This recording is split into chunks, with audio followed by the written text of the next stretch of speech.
नेपाल से बाढ़ आई, ये पूरा पानी, इसका रफ्तार देखिए, इसका वेग देखिए कितना तेज था कि सब कुछ बहा ले गया, सब कुछ तबाह और बर्बाद कर दिया इसने।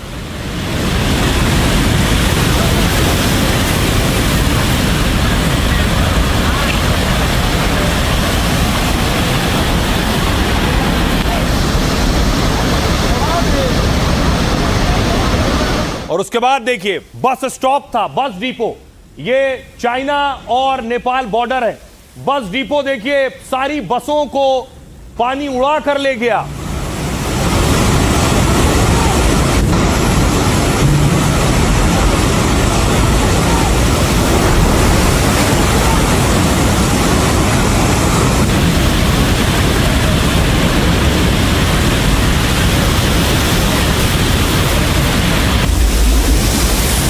देख रहे हैं बस खड़ी है और पानी का बहाव देखिए जरा, इतनी तेज पानी आया है कि खिलौनों की तरह बस पानी में बहती हुई चली गई।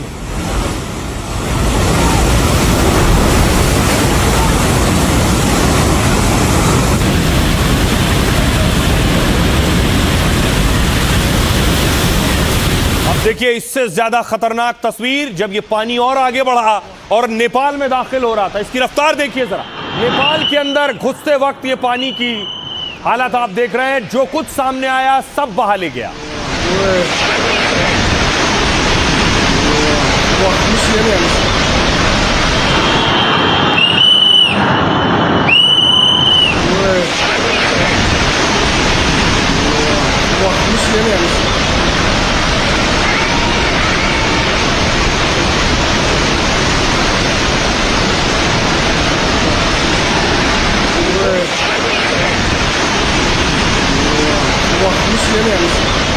पानी देखिए और आगे बढ़ा तो नेपाल का ब्रिज आप देख रहे हैं अपने साथ ब्रिज को बहा ले गया है, पूरा ब्रिज बह गया है।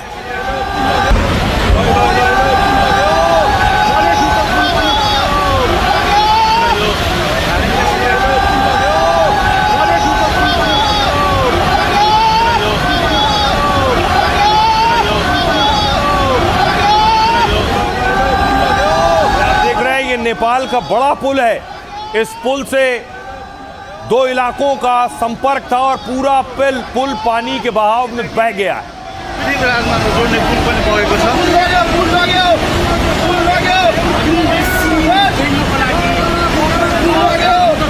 और पुलों को तोड़ता हुआ जब ये पानी आगे बढ़ा तो देखिए घरों तक पहुंचा है, ये घर डुबो ले गया। ये कार जो आप देख रहे हैं, आगे गाड़ी खड़ी है, वैगनआर गाड़ी है, शायद पूरी गाड़ी को पानी अपने साथ बहा ले गया।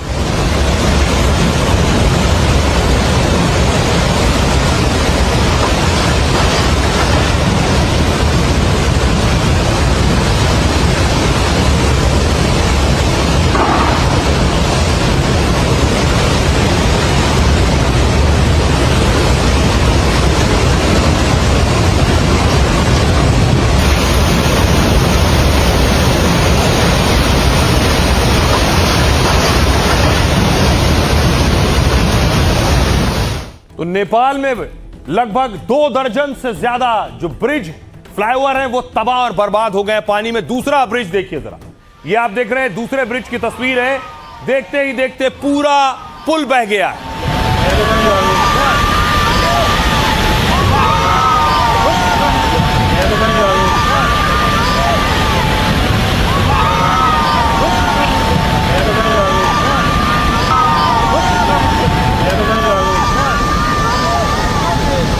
पुल बहता चला गया पानी के बहाव में। ये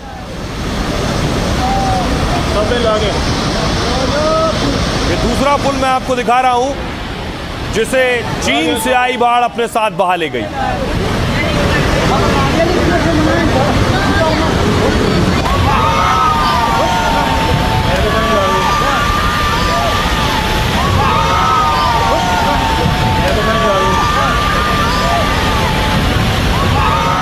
पुल बहाले जाने के बाद देखिए हालात पानी और आगे बढ़े और ये जो घर आप देख रहे हैं, इन घरों में तबाही आई, घरों को अपने साथ बहाया।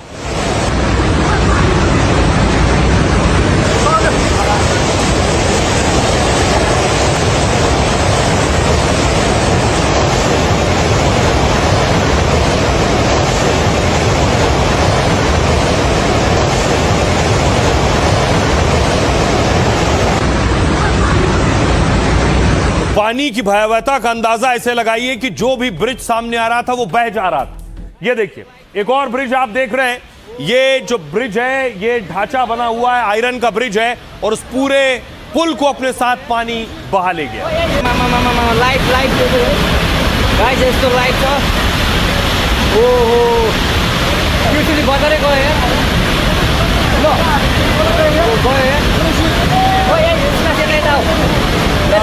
पूरा पुल पानी में समा गया है। सोचिए वो मंजर, वो हालात क्या होंगे। आसपास जो लोग रहते हैं अपने घर के आगे देख रहे हैं पानी की ये तीव्रता, ये विकराल रूप।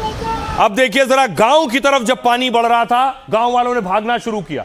ये आप देख रहे हैं, ये पानी आपको नजर आ रहा है, पीछे से आ रहा है। गांव वाले फौरन अपना घर बार छोड़कर जा रहे हैं, लेकिन कई गांव बहा ले गया ये पानी।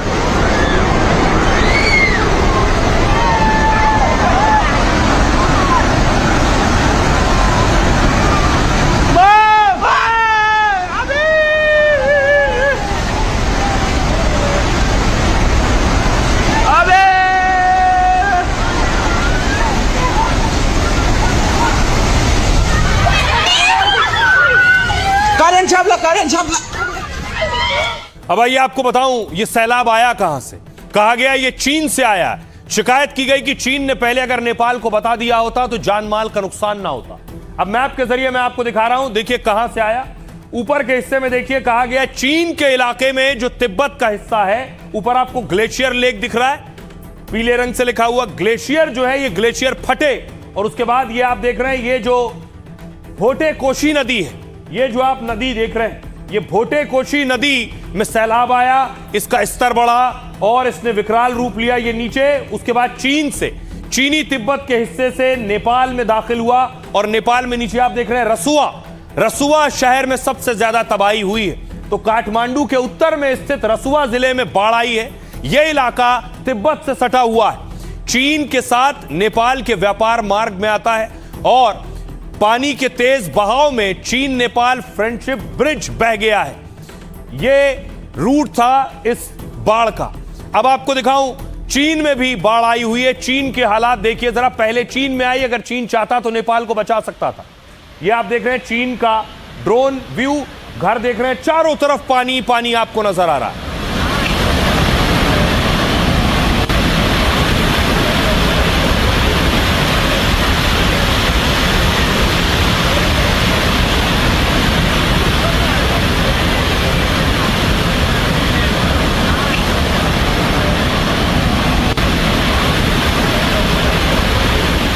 और आइए अब आपको बताऊं कि चीन में जो सैलाब आया वो नेपाल पहुंचा और नेपाल में कितनी तबाही मचाई है उसने। देखिए जरा, कुछ ये हालात थे सैलाब के। पानी का बहाव देखिए जरा, तिब्बत से अचानक बाढ़ का पानी नेपाल में घुसा है। नेपाल के रसुआ जिले में बाढ़ ने भारी तबाही मचाई है। भोटे कोशी नदी का जलस्तर अचानक बढ़ गया, उसके बाद यह हाल हुआ। रसुआ का एक हाइड्रो पावर प्रोजेक्ट बाढ़ की चपेट में आ गया। रसुआ में बाढ़ के चलते एक पुल बह गया। नेपाल के नुवाकोट जिले में भारी तबाही हुई है। सोचिए बाढ़ से एक दो नहीं, नेपाल में 22 पक्के पुल बह गए। नेपाल में बाढ़ से पुलों का नेटवर्क ध्वस्त हो गया है। भोटे कोशी नदी के तांडव से 27 पुल ध्वस्त हुए हैं। बाढ़ से नेपाल में सड़क व्यवस्था पूरी तरह से ध्वस्त हो गई है। 22 सोचिए कंक्रीट पुल और 5 बेली ब्रिज बह गए। शुरुआत में रसुआ में फंसे लोगों को निकालने के लिए हेलीकॉप्टर भेजा गया, लेकिन वो बिना उतरे काठमांडू लौट आया। हालात इतने खराब थे, बाढ़ के पानी में स्थानीय हेलीपैड बह गए। पायलट को उतरने के लिए सुरक्षित जगह तक नहीं मिली और टिमुरे गांव का बड़ा हिस्सा नजर तक नहीं आ रहा है, यानी गांव के गांव बहा ले गया ये सैलाब। नेपाल के पीएम बालेन शाह ने सेना तैनात करने के आदेश दिए। नेपाली सेना, सशस्त्र पुलिस बल और नेपाल पुलिस को भेजा गया है। अतिरिक्त एम्बुलेंस और मेडिकल स्टाफ भी भेजा जा रहा है। लोगों को सुरक्षित जगह जाने की सलाह दी गई है। अब आपको दिखाऊं दूसरी तस्वीरें कि अब आखिर बचाव कैसे होगा। पहले तबाही का मंजर देखिए जरा। यह है तबाही का मंजर, आप देख रहे हैं। जहां तक नजर जाएगी आपको तबाही के निशान दिखाई देंगे। देखिए घर मलबे में दब चुका है, जो मलबा पानी के साथ बहकर आया है। घरों की छत जो है वो जमीन पर आ गई है क्योंकि अंदर सब मलबा भरा है।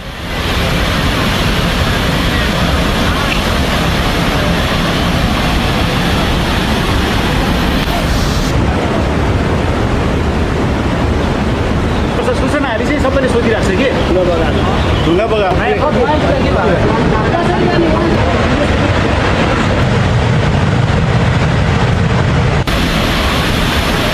अब देखिए तबाही की ये तस्वीरें आपने देखी। ये देखिए लोगों के घर बार तबाह हो गए, जो सिलेंडर पड़े लोग सिलेंडर उठा रहे हैं कि अब सब कुछ बह गया तो खाना कैसे बनेगा, तो सिलेंडर कम से कम उठा ले, गैस जला सके और खाना बना सके। हो रहे हैं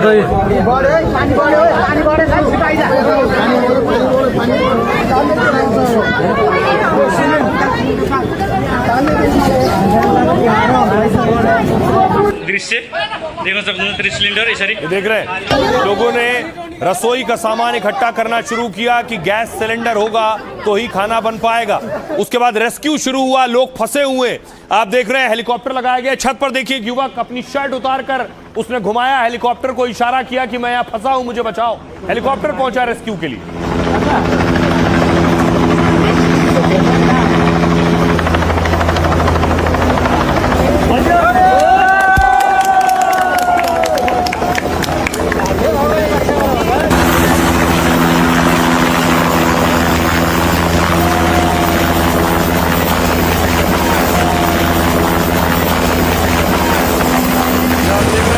अलग अलग जगह रेस्क्यू के लिए, बचाने के लिए हेलीकॉप्टर लगाए जा रहे हैं। लोग जहां तहां फंसे हुए हैं मलबे में, सैलाब के बीच, घरों की छतों पर। अब देखिए जमीन पर भी ऑपरेशन चलाया जा रहा है, जो बहुत मुश्किल है क्योंकि अभी भी मलबा लोगों के घरों में है, लोग दबे हुए हैं। जान माल का सही नुकसान का आकलन कर पाना इस वक्त मुश्किल है।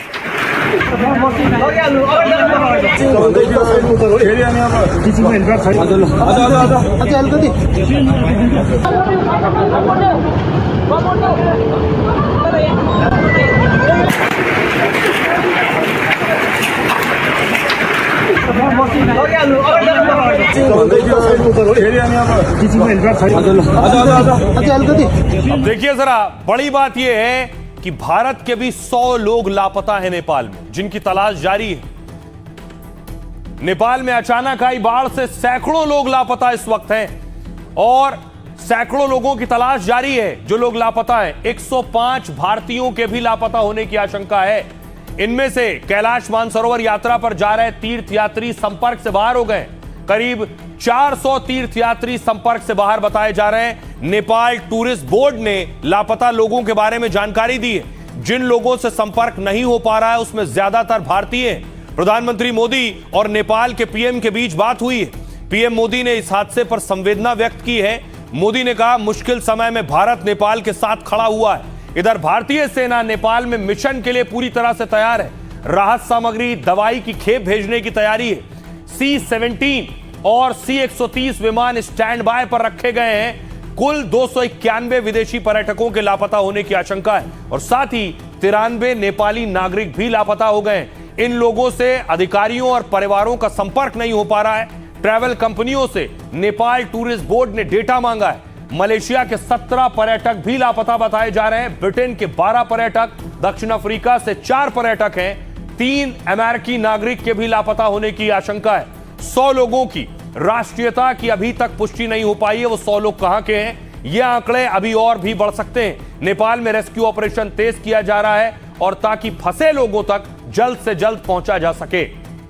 हमारी सहयोगी एनडीटीवी की एक बहुत बड़ी टीम नेपाल के उस इलाके में है जो सबसे ज्यादा प्रभावित है। ग्राउंड जीरो से हमारी टीम की रिपोर्ट देखिए। नेपाल के नुआकोट इलाके में पहुंच चुके हैं और मेरे ठीक पीछे आप देख सकते हैं तबाही का मंजर। एनडीटीवी पहली टीम है जो लोकेशन पर इस वक्त पहुंची है। यही वो सैलाब है जो आज सुबह इस इलाके में आया। वहां पर जो आपको ये बिल्डिंग, जो इमारतें दिख रही हैं, वो सरकारी इमारतें थी। पहले ये जेल हुआ करता था। उस तरफ जो बिजली के खंभे दिखाई दे रहे हैं वहां पर वो बिजली घर था। और जब ये सैलाब आया है, जब फ्लैश फ्लड आया है, तो सबको साथ लेता हुआ ये आगे बढ़ा है। हम जिस घर में खड़े हैं इसकी जो निचली मंजिल है, यहाँ पर भी गाद आई, यहाँ भी मलबा आया और पूरा अपनी चपेट में से लेता हुआ आगे बढ़ा है। जो हुआ आपने खुद आंखों से देखा। पहला कभी ऐसी मंजर, ऐसी हालत आपने नहीं देखी थी? नहीं देखा, फर्स्ट टाइम है। फर्स्ट टाइम देखा है हमने। ये पानी तो इधर से ऐसे आया है। उधर आन के यहाँ पर देखा था, हम अंदर था। सुबह तो इतना वक्त था कि आप भाग पाए और अपनी जान बचा पाए? वो इतना वक्त था? अंदर था मेरा पति को लेकर भागा मैंने, नहीं तो आज हम दोनों भगा के लेकर सब तबाह हुए। कुछ नहीं है हमारे पास, न पैसे न खाने के लिए, कुछ नहीं है। हमने सुबह से कुछ नहीं खाया है ना, एक बोतल पानी तक नहीं खाया। मेरे को तो जो 200-300 आदमी जो हमारा गांव वाला था, वो जो गांव ही नहीं है, ऐसे पता चल रहा है आपको? गांव ही नहीं है। अभी मैं उधर पहुंचना मुश्किल है, उधर यहाँ मेरा इधर जाने का रास्ता भी नहीं है। ऐसा वाला बाढ़ नेपाल में कभी भी नहीं आया था। ये पहली बाढ़ है जो विनाशकारी और खरबों का क्षति हो रहा है ये बाढ़। जब ये ऊपर से जब आया था, बहुत स्पीड से आया था, जो पानी का दह है बहुत स्पीड से आया था। जब हम लोग लगभग 10 मिनट का फर्क में एकदम ऊपर भाग गया, हम लोग बहुत स्पीड से आया था इधर। जब आदमी ऊपर से आया भागो भागो बोला, तब हम लोग सब इधर से भाग गए। है 2-4 आदमी फंसा हुआ, शायद मर गया होगा, वो लोग लेकर गया होगा। अब देखिए, डर इस बात का है कि नेपाल से भारत के राज्य मिले हुए हैं, भारत को भी खतरा है क्या? ये तस्वीरें देखिए, ये वो रसुआ त्रिशूल रिवर पर बना हुआ बांध है। इस त्रिशूल रिवर में भी वो सैलाब का हिस्सा आया है और देखिए बांध से पानी छोड़ा गया है। क्या ये पानी भारत के जिलों तक पहुंचेगा?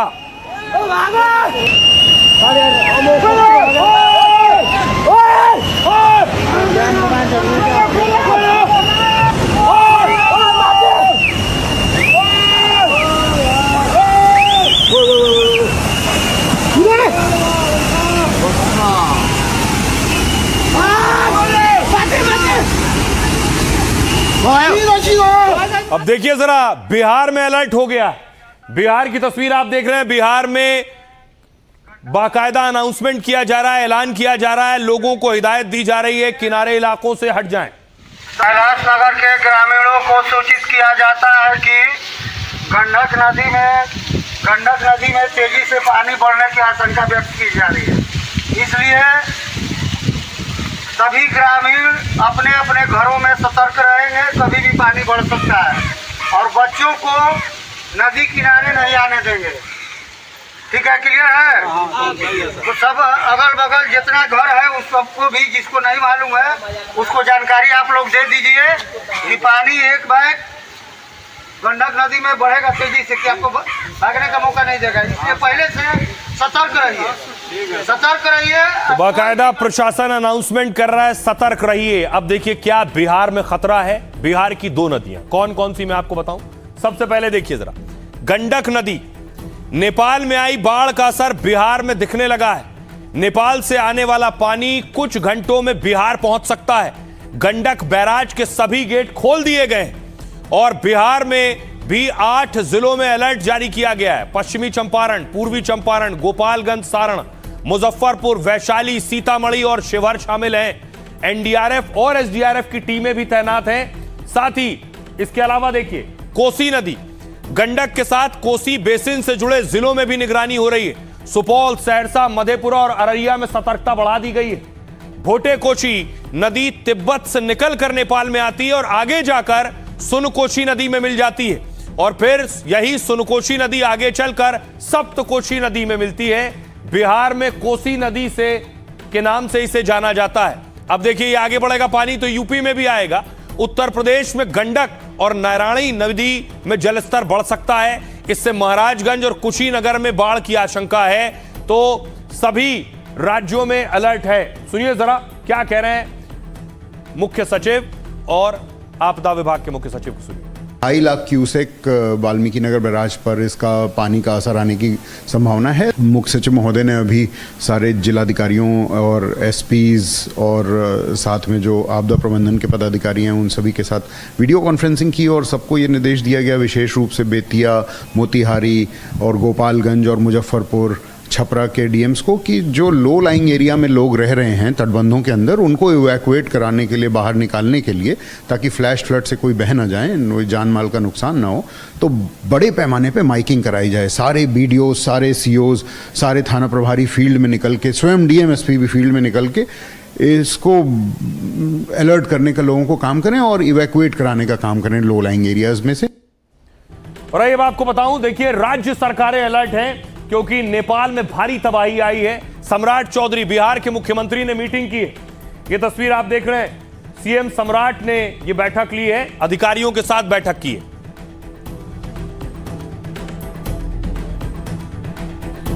अब देखिए राज्य सरकारों की तैयारी क्या है, उनके राज्य तक ये बाढ़ का पानी अगर पहुंचेगा तो कैसे निपटना है। नेपाल में तबाही के बाद बिहार में हाई अलर्ट है। गृह मंत्री अमित शाह ने सीएम सम्राट चौधरी से बात की है। अमित शाह ने हर संभव मदद का भरोसा दिया है। एनडीआरएफ टीमों को तैयार कर दिया गया है। बिहार में आपदा प्रबंधन विभाग ने अलर्ट जारी किया है। कोसी, बागमती और गंडक के इलाकों में निगरानी बढ़ाई गई है। एनडीआरएफ, एसडीआरएफ की अतिरिक्त टीमें तैनात की जा रही हैं। गोपालगंज में एनडीआरएफ टीम भेजी जाएगी। मुजफ्फरपुर में टीम स्टैंड बाय रहेगी। बेतिया में करीब 2 घंटे में टीम की तैनाती की जाएगी। जरूरत पड़ने पर नाव, शेल्टर और सामुदायिक रसोई की व्यवस्था होगी। बिहार में हर साल नेपाल से आने वाली नदियों के कारण बाढ़ से तबाही होती है। यूपी में भी पूरी तैयारी है। नेपाल से सटे उत्तर प्रदेश के इलाकों में हाई अलर्ट जारी किया गया। सीएम योगी आदित्यनाथ ने इसके निर्देश जारी किए हैं। योगी ने नेपाल में तबाही पर चिंता जताई। योगी ने भगवान पशुपतिनाथ से सभी के सकुशल होने की प्रार्थना की है। बाढ़ की आशंका को लेकर प्रशासन को पूरी तरह सतर्क रहने के यूपी में निर्देश दिए गए। प्रशासन को आवश्यक तैयारियां सुनिश्चित करने को कहा गया है। सुनिए जरा एनडीआरएफ कमांडेंट क्या कह रहे हैं। बहुत हाई अलर्ट पे है क्योंकि ये साधा जो सारा नीचे डाउनस्ट्रीम आता है ये गंडक को ही स्ट्राइक करेगा और वहां पे जो बैराजेस हैं, जैसे जैसे बैराजेस से पानी छूटेगा तो उसमें नीचे की स्थिति में बाढ़ आने का अंदेशा है। पूरा एडवाइजरी दे दिया था स्टेट गवर्नमेंट्स को कि इसमें बाढ़ आने का अंदेशा है। तो हमारी एडिशनल टीम्स भी तैयार हैं। जैसे जैसे जहां पे भी स्टेट गवर्नमेंट को लगेगा कि वहां पे एनडीआरएफ की जरूरत है तो एनडीआरएफ अपनी टीम डिप्लॉय करेगा। जो भी नाविक है, मछुआरे हैं, मवेशी वाले हैं, या खेतीहर जो भी हैं, सब लोगों को मना किया गया है कि आप लोग 48 घंटे तक निचले इलाके में नहीं जाएं, सावधानी पूर्वक रहें। और टोटल जो भी रिंग बांध है, रिंग बांध पे भी प्रशासन के द्वारा गश्ती बढ़ा दी गई है। जैसी सूचना प्राप्त है कि रात होते होते पानी गोपालगंज की सरहद में भी घुसेगा और इसीलिए हम समय रहते जिला प्रशासन सभी गाँव वासियों को, पंचायत वासियों को सूचित कर रहा है कि निचले स्तर पे बांध के उस तरफ नहीं जाना है। जो 48 घंटे है वो बहुत सचेत रहने के लिए, घबराने की बात नहीं है। कोई भी ऐसा नहीं, इतना भी पानी नहीं आएगा कि पानी गांव के अंदर घुस जाए, परंतु हाँ ये जरूर है कि पानी बहुत तेजी से आएगा तो इसलिए अब खतरे वाली जगह पर नहीं जाना है। कुछ निचले इलाकों में हो सकता है पानी थोड़ी देर के लिए आए फिर वो निकल जाएगा। तो इसमें हम लोग यही कर रहे हैं कि हम लोगों ने सभी जो क्षेत्रीय पदाधिकारी इन सबको मोबिलाइज कर दिया है। सब लोग निचले इलाकों में जा रहे हैं, लोगों से अपील कर रहे हैं कि जब अगर पानी बढ़ता है तो वो लोग जो ऊंचे वाले इलाके में आ जाएंगे अपने, और जैसे ही पानी निकल जाएगा फिर आगे वो लोग वापस जा सकते हैं। अत्यधिक मात्रा में जो है पानी आने की संभावना है। तो निचले इलाके में जो भी बसे हुए लोग हैं उनको जो है ऊंचे स्थान पे अपना कीमती सामान और पशु और स्वयं जो है अपने आप को विस्थापित करने हेतु जो है निर्देशित किया गया है। इसी क्रम में अभी जो है जायजा लिया जा रहा है कि कितना क्यूसेक पानी अभी वर्तमान में, और लगातार मॉनिटरिंग की जा रही है। अब सवाल यह है कि आखिर ये तबाही कैसे आई। बताया जा रहा है क्या ग्लेशियर के जरिए तबाही आई, ग्लेशियर फटा और सैलाब आया। देखिए कैसे ग्लेशियर फटते हैं। विशाल आकार के गतिशील बर्फ को ग्लेशियर कहते हैं। यह भारी बर्फ अपने वजन और गुरुत्वाकर्षण के कारण नीचे गिरती है। यह ठंडे इलाकों में कई सालों तक बर्फ के जमने से बनता है। नेपाल के रसुआ में 24 घंटे में 7 मिलीमीटर तक बारिश हुई है। मतलब बारिश की वजह से अचानक बाढ़ नहीं आई। शक है कि तिब्बत में ग्लेशियर झील फटने से तबाही मची। झील फटने से अचानक पानी भोटेकाशी नदी में आ गया।